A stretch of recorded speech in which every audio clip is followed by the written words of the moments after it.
So నిదానంగా ఒక సంవత్సరం ఒక 50% తగ్గించుకోవాలి. రసాయనిక ఎరువులు వాడకం కానీ, రసాయనిక పురుగు మందులు కానీ, అలాగే ఈ కలుపు నివారణ మందులు కానీ ఒక 50% తగ్గించుకోండి. రెండవ సంవత్సరం మళ్ళీ ఒక 20% తగ్గించుకోండి. మళ్ళీ మూడవ సంవత్సరం మళ్ళీ ఒక 20%. ఆ విధంగా క్రమేపీ తగ్గించుకుంటూ పోతే గిన రాబోయే రోజుల్లో ప్రకృతి వ్యవసాయం అందరికీ ఆరోగ్యంగా ఉండాలంటే ప్రకృతి వ్యవసాయం మాత్రమే శరణ్యమని శాస్త్రవేత్తలు కూడా అలాగే ప్రభుత్వం కూడా నిర్ధారించుకుంది.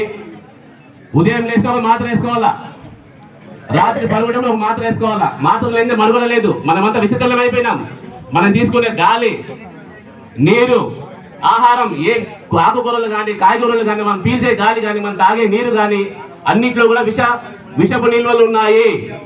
మనమంతా కూడా విషతుల్యం అయిపోయినాము. కాబట్టి దయచేసి రసాయనిక ఎరువులు వాడకం తగ్గించండి, సేంద్రియ ఎరువులు వేయండి. ఈ సందర్భంగా రసాయనిక సార్ ప్రకృతి వ్యవసాయం చేయమంటున్నారు, మళ్ళీ పశువుల నీరు ఎక్కడ ఉందంటున్నారు. పశువుల నీరు కొందామంటే దొరకని పరిస్థితి. అటువంటి పరిస్థితిలోనే పచ్చి రొట్టె పంటలు ఉన్నాయి. జనుము, జీలుగా, పిల్లి పెసర, అలసంద, ఇవి కూడా మంచి పచ్చి రొట్టె పంటలు. ఎటువంటి రసాయనాలు దీంట్లో ఉండవు, రసాయన పోషకాలు దీంట్లో ఉండవు. జనుము, జీలుగా మన జిల్లాలో కూడా, కర్నూలు జిల్లాలో జనుము ప్రతి ఒక్కరు కూడా రైతులు సాగు చేస్తున్నారు.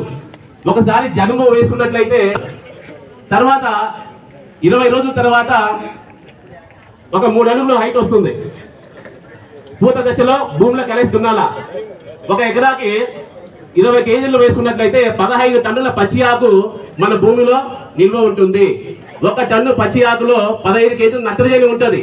అంటే 15 × 5 75 కేజీలు నత్రజనిని భూమిలో స్థిరీకరిస్తుంది. కాబట్టి ఎటువంటి రసాయనిక యూరియా వేయాల్సిన పనే లేదు. కాబట్టి దయచేసి రాబోయే రోజుల్లో రైతులందరూ కూడా ఈ పొలం పిలుస్తుంది కార్యక్రమాన్ని సద్వినియోగం చేసుకొని రైతులకు తక్కువ పెట్టుబడితో ఎక్కువ దిగుబడులు సాధించి నిగరాన్ని పొందాలని చెప్పేసి కోరుకుంటూ నాకు ఈ అవకాశం ఇచ్చినట్టు